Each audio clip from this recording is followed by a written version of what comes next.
Muy buenas noches, gracias por estar en sintonía de nosotros en estas cápsulas informativas de En Jaque. Ayer decidimos no lanzar la cápsula informativa a la que decidimos con mi compañero de fórmula, Iván Montenegro. Iván, yo sé que estás viendo el programa, te mando un fuerte abrazo y un fuerte saludo, ya te estamos esperando por acá, ya se te extraña, ya extraño a mi compañero de fórmula en este programa de En Jaque, para que ustedes pudiesen observar el reprise de la entrevista que se le hizo al asesor personal, asesor presidencial, ratificado por el Congreso, por el Senado y Congreso de los Estados Unidos de Norteamérica, de Donald Trump, donde él indicó y nos hizo ver muchas cosas por demás muy importantes para el país y el enfoque que ellos tienen sobre ciertos temas, no solo guatemaltecos, sino que regionales. Fin de semana donde la realidad de conflictividad, donde la realidad de inseguridad a nivel nacional no cambia. Y esto ya se está convirtiendo en una tendencia. ¿Y por qué se está convirtiendo en una tendencia? Ustedes sabrán que hace menos de una semana, diríamos días, tuvimos un problema en toda nuestra área fronteriza de Huehuetenango hasta San Marcos, en el cual carteles mexicanos de droga trajeron sus conflictos internos entre carteles mexicanos, facciones rivales, y ingresaron a territorio nacional buscando a personas que hasta el día de hoy no sabemos si son guatemaltecos o mexicanos porque el gobierno no ha dado mayor explicación y todo se queda en un silencio donde se demuestra a través de las conferencias de prensa que o no tienen la información o no saben lo que está pasando o cómo ha sido una temática del gobierno del señor Bernardo Arévalo, un desconocimiento y un descontrol que más pareciese que ellos resuelven crisis sobre la marcha, no hay una planificación y lo que es más preocupante, el círculo de los famosos asesores que lo hemos discutido hasta la saciedad en TVGT Noticias, en las diferentes franjas, en donde nos hemos dado cuenta que el producto humano que rodea al presidente, desgraciadamente para él, infernalmente para nosotros los guatemaltecos, tienen una característica que es tristemente para los profesionales que están asesorando, que no le pegan pero ni al mundo embarazado. Es un error tras otro error tras otro error que provoca que en varios ministerios, en varias instituciones públicas, estos horrores, se dice en derecho, estos hierros que ellos cometen, son unas torpezas exageradas, que no solo lo digo yo, lo dicen todos los analistas, lo dicen muchos periodistas, lo dicen muchos críticos del gobierno, inclusive lo dice gente de adentro, de Semilla y de Raíces, lo que pasa a lo interno, al seno de ese equipo de trabajo y que no leen o la soberbia los tiene emborrachados en el ejercicio del poder. Y hablando de esto del ejercicio del poder, déjenme decirles que el poder es efímero, el poder es temporal y cuando se hace o se tiene el ejercicio del poder, las decisiones y las acciones dejan un legado, ha pasado, de o beneficios o críticas o inclusive el olvido y el entierro de legados. Legados, en este preciso caso, en este preciso momento, del legado del señor padre, de Bernardo Arévalo. Bernardo Arévalo se encargó de matar lo que había construido su padre y ahora el apellido Arévalo en política es sinónimo de fracaso en la administración pública. Con estas palabras quería empezar el programa y ustedes se van a dar cuenta del porqué de la introducción de esta cápsula informativa. Ha sido una tendencia que en los análisis de la actuación del presidente Arévalo del señor Arévalo, ya me van a regañar, del señor Arévalo ha sido una constante, hoy sí hablamos de la mitad de gobierno, de que se le ha criticado, y no lo estoy diciendo yo, ya eso es una tendencia de segundo año de gobierno, por la falta de liderazgo, la falta de carácter, no logra proyectar autoridad ni conectar él, en el ejercicio de su presidencia, con los ciudadanos guatemaltecos. Que no toma decisiones clave, ojo en lo que les estoy diciendo, no toma decisiones claves y genera la percepción nacional de que el país se encuentra rezagado y estancado. No crece, sino que retrocede.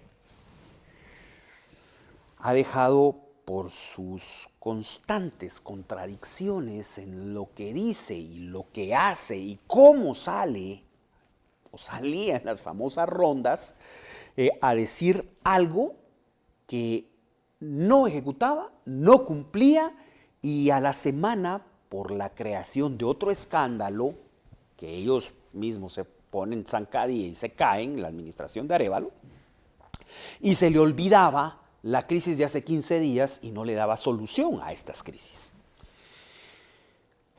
Que no logra articular ni coordinar a su gabinete como cabeza, ni genera cohesión dentro del Congreso, y lo estamos viviendo. Esas son las principales críticas que se le hacen al señor Bernardo Arévalo en el desarrollo de su administración. Muchos van a preguntar, ¿cuál administración? Si parece que estamos viviendo de noche, como diría Iván, en una simulación de administración pública. ¿Por qué digo esto? Nahualá, Santa María Ixtamatán, creo que se llama el municipio, la conflictividad que hay ahorita en estos municipios de Sololá.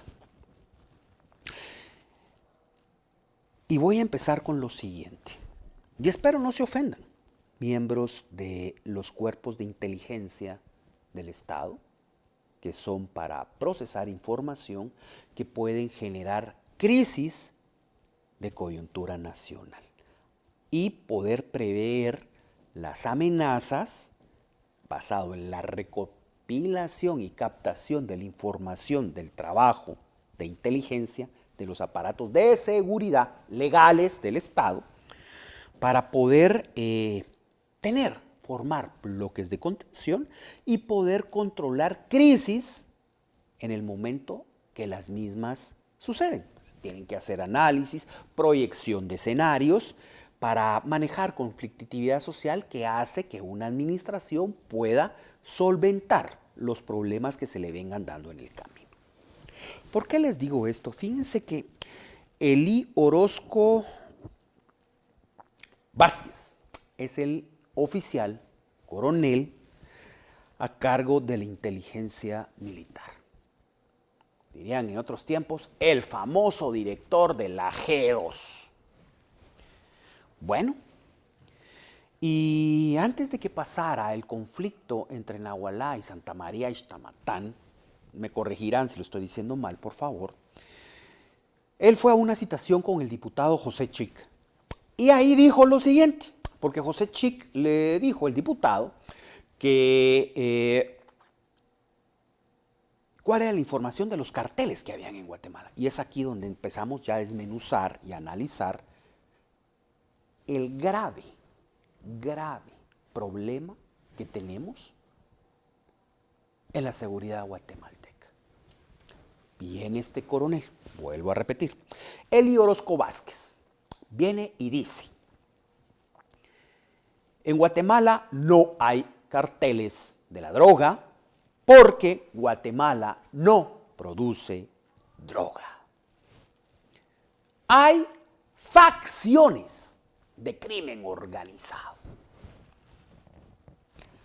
Al fin de semana se provoca la anarquía y el desorden derivado del conflicto de muchos años de Nahualá con Santa María y empieza a fluir la noticia y se vienen a dar el desastre de acciones concatenadas por parte de las fuerzas de seguridad del Estado. El 14 de diciembre, en Nahualá, Sololá, nos reunimos con el corazón herido y con un profundo dolor colectivo. Ayer en nuestro municipio se reactivó un conflicto que nunca debió resolverse con violencia. En Nahualá y en la Nueva Santa Catarina y Chabacán se ha situado un destacamento militar y en lugar de diálogo y protección ha generado violencia. En lugar de seguridad han disparado contra civiles del municipio de Nahualá, dejando un total de 13 muertos y varios heridos. Las personas atacadas no eran delincuentes, no eran invasores, no eran enemigos. Eran hombres trabajadores que fueron a la montaña, en territorio de Nahualá, a ganarse el sustento, a trabajar la piedra de moler que representa un elemento de identidad y de sustento para las familias nahualenses. Las consecuencias humanas son profundas y visibles. Hoy hay personas heridas, personas fallecidas, personas que fueron secuestradas y torturadas. Hay niños y niñas que han quedado en situación de orfandad, mujeres que hoy enfrentan la viudez y comunidades enteras que viven atemorizadas. Lo que ocurrió no puede normalizarse, no puede justificarse y mucho menos puede quedar en el silencio. La militarización de nuestro municipio ha demostrado no ser una solución sostenible. El día de ayer, la respuesta del ejército, a través de la intimidación de un helicóptero que pasó disparando por diferentes comunidades del municipio de Nahualá, lejos de prevenir la violencia, incrementó la desconfianza, el miedo y la vulneración de nuestros derechos fundamentales.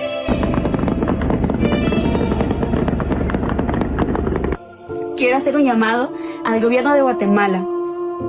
Es urgente garantizar una intervención imparcial. Exigimos el esclarecimiento de los hechos y la rendición de cuentas por el uso de la fuerza contra los pobladores del municipio de Nahualá. Asimismo, es indispensable priorizar mecanismos de diálogo y soluciones estructurales, en lugar de respuestas militarizadas.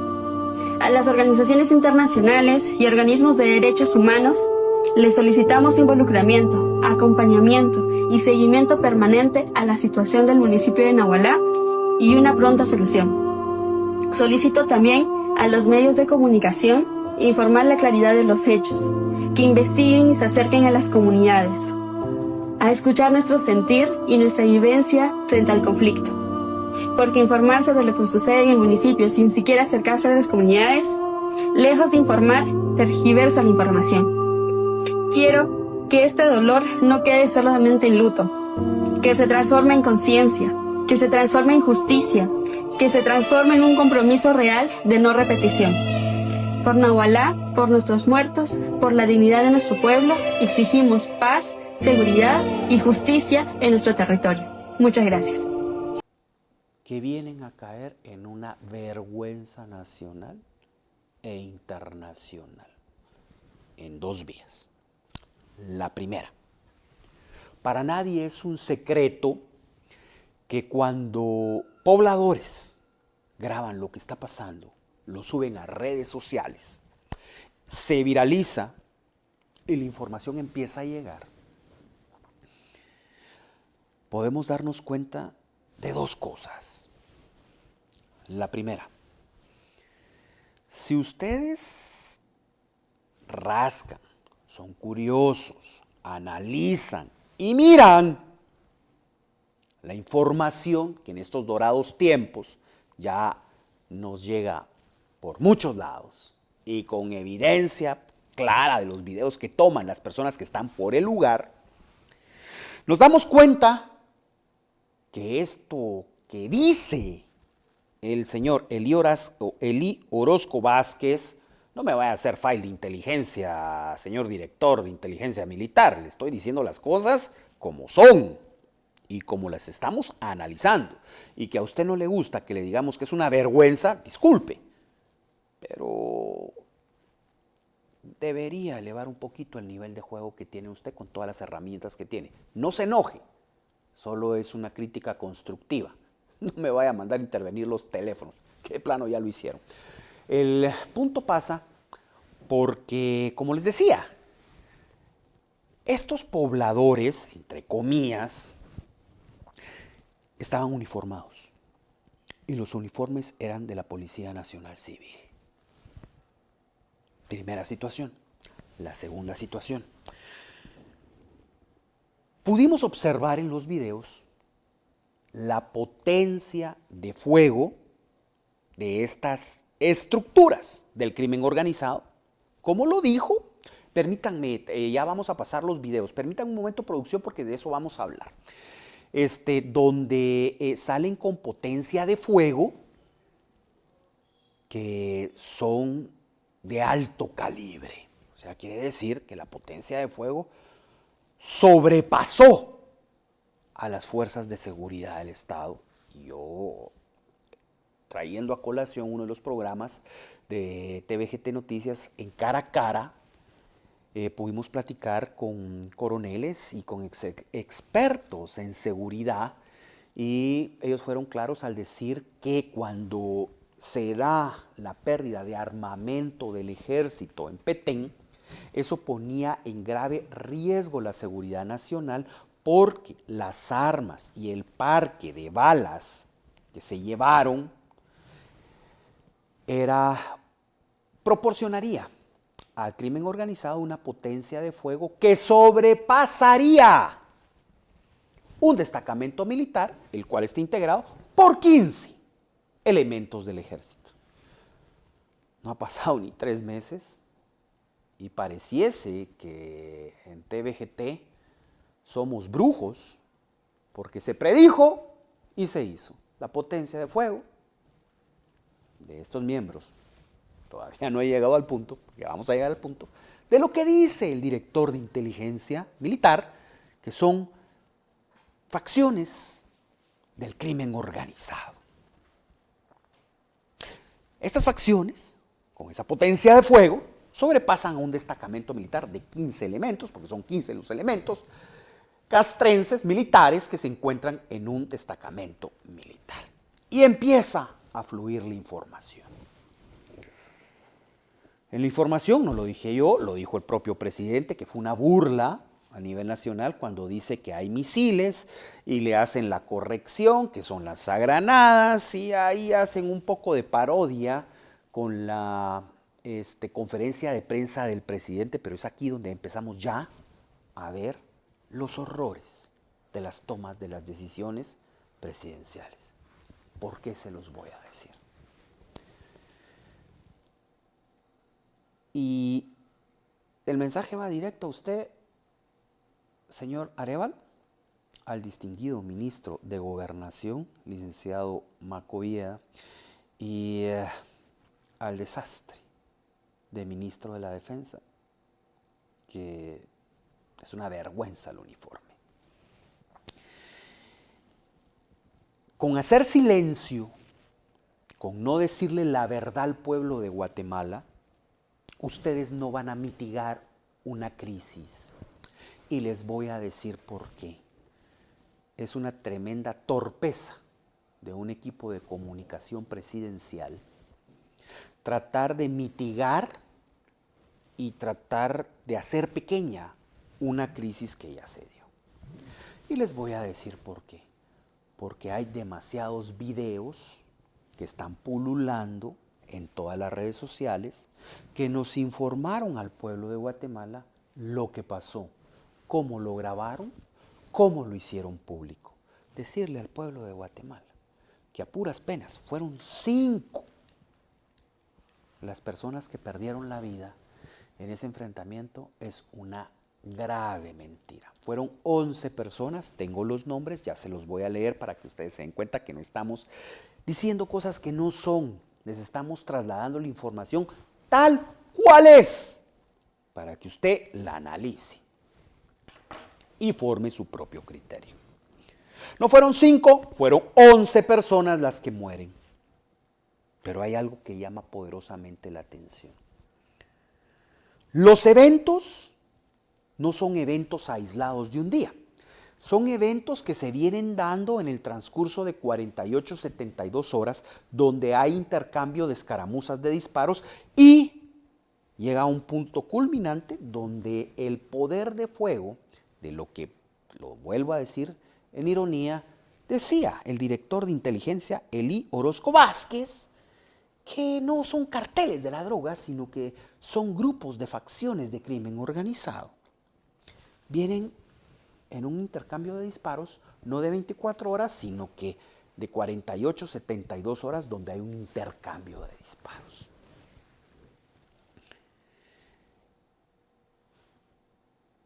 Es triste, es lamentable, da vergüenza y se convierten en un chiste nacional las personas que toman decisiones en cuanto a la seguridad interna y de protección de fronteras en este país.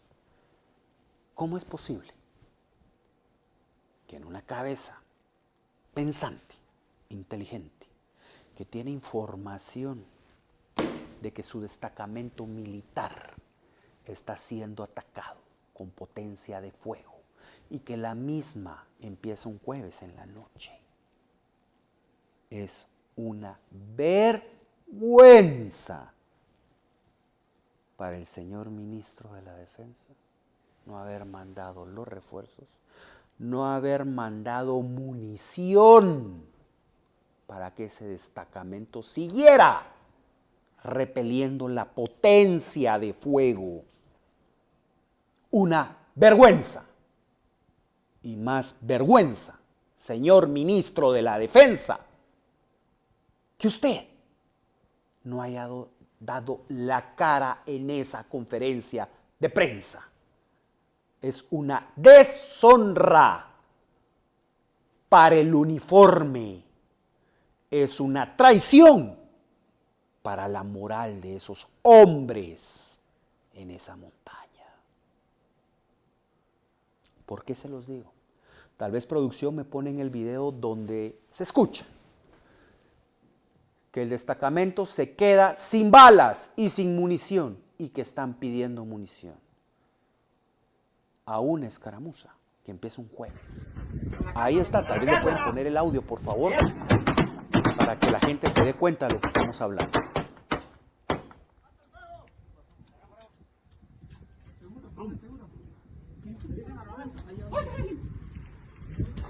Mira, pues, ese extra, hijo de puta, no manda munición para acá, mano.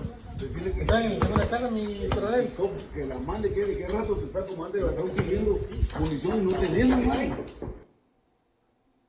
No hay munición, ustedes lo escucharon, para un problema de intercambio de fuego que inicia un jueves en la noche y su punto álgido es horas después, con toda la logística de desplazamiento que debe de tener un ejército coordinado, organizado, no haya munición y que no hayan mandado a más elementos de tropa.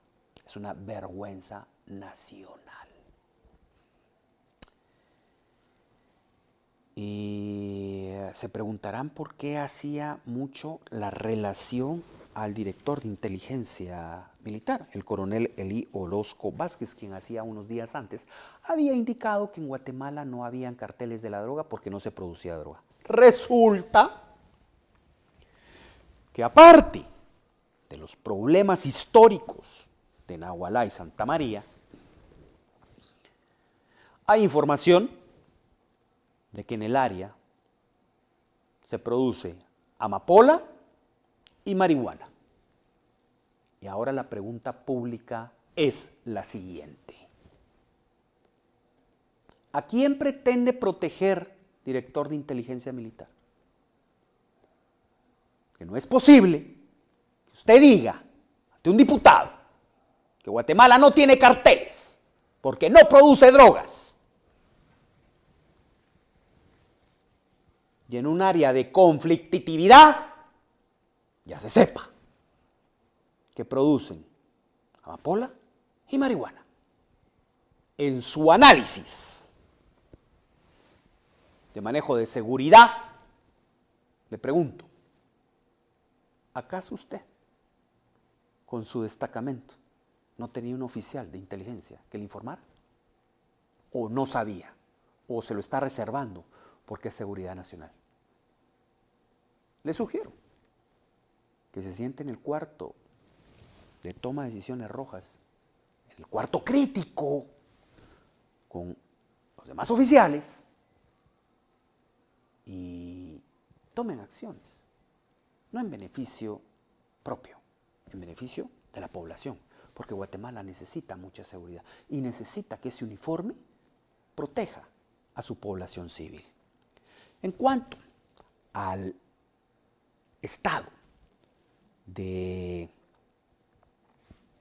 prevención decretado por Bernardo Arévalo, yo siempre les he dicho lo siguiente: lo que yo veo negativo lo voy a decir, y lo que veo positivo lo voy a decir también, porque hay que ser honorables y hay que ser caballeros en los análisis que se hacen. Considero que el estado de prevención es correcto. Es una decisión atinada.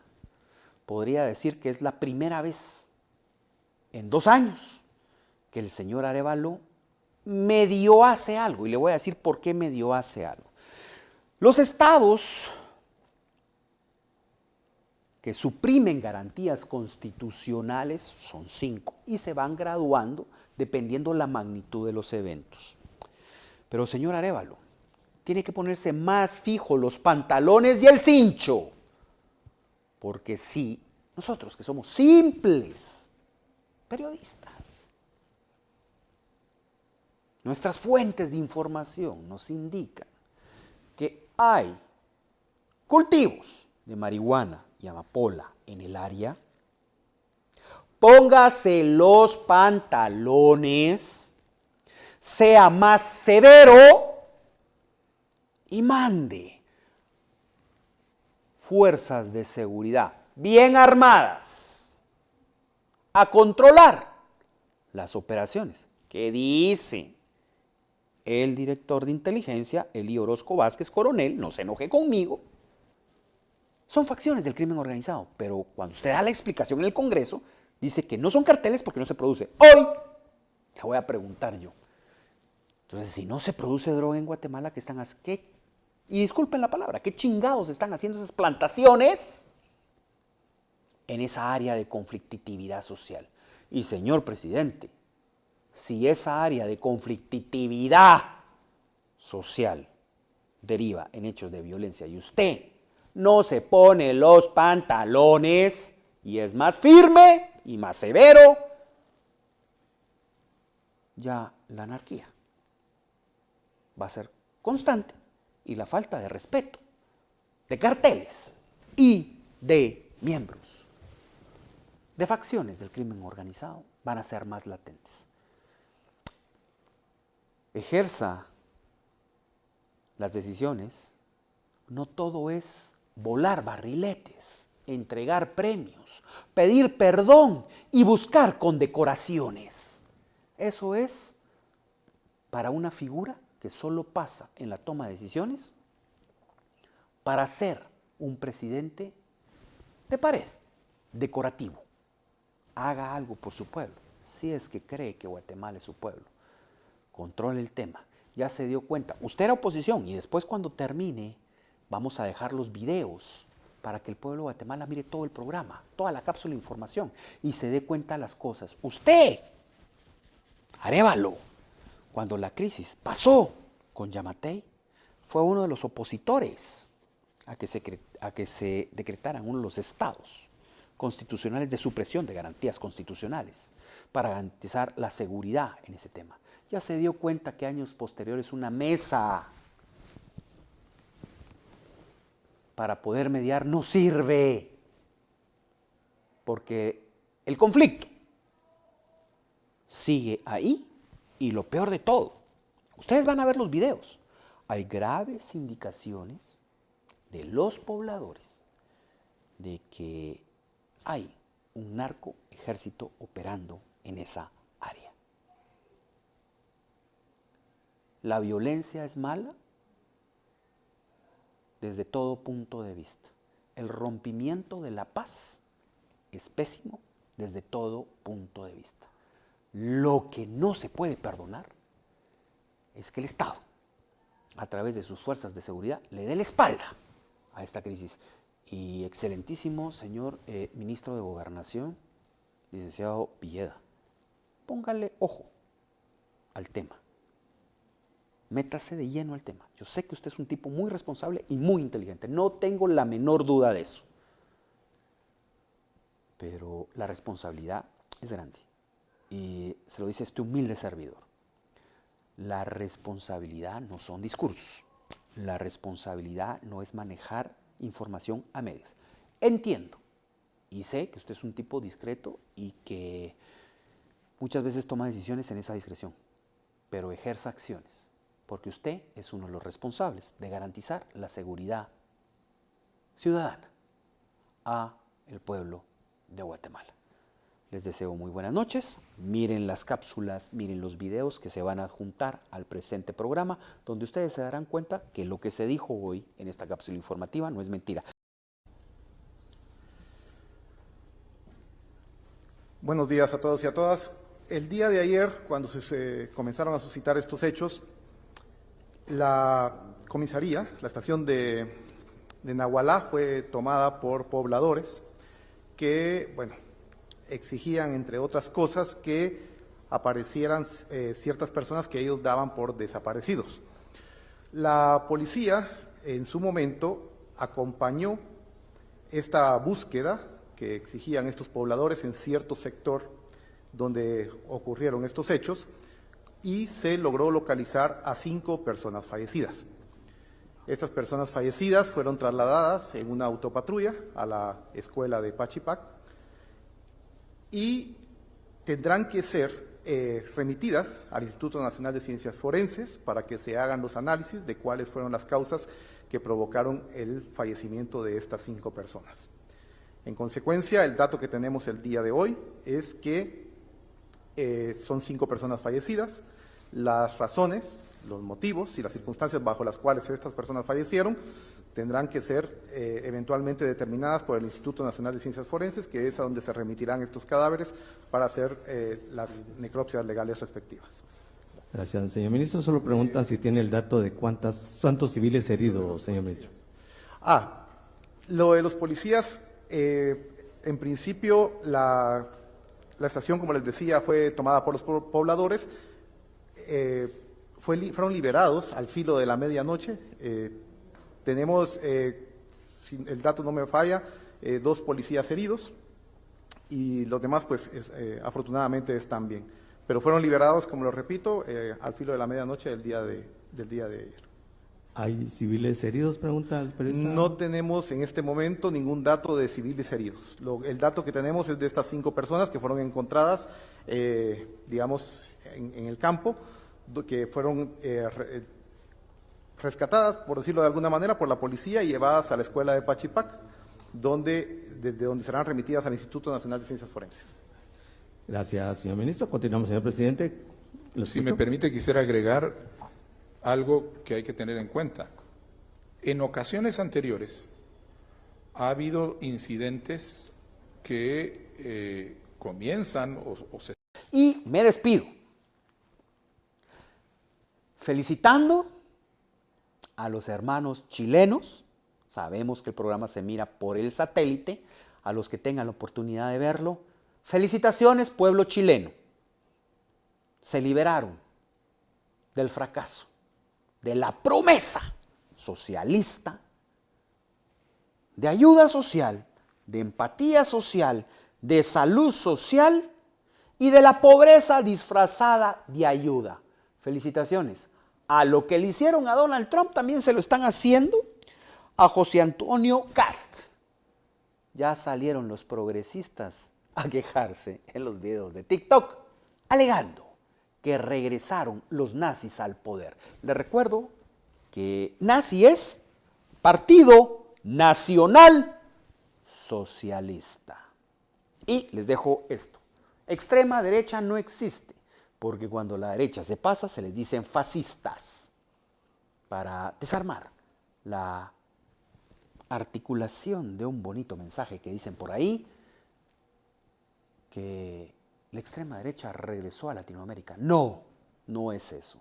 La derecha está retomando la liberación de los pueblos de Latinoamérica ante el fracaso total de las administraciones socialistas que perdieron a sus pueblos en la pobreza en Latinoamérica.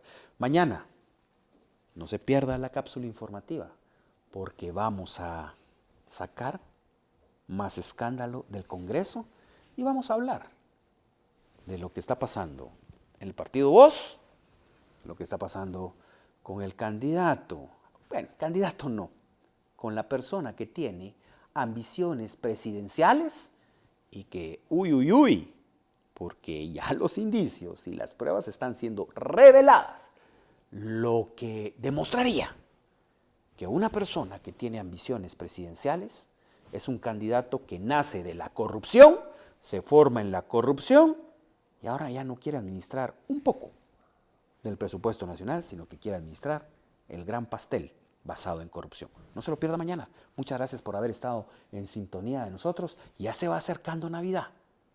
Roguemos mucho porque Guatemala salga del hoyo de donde estamos. Muy buenas noches.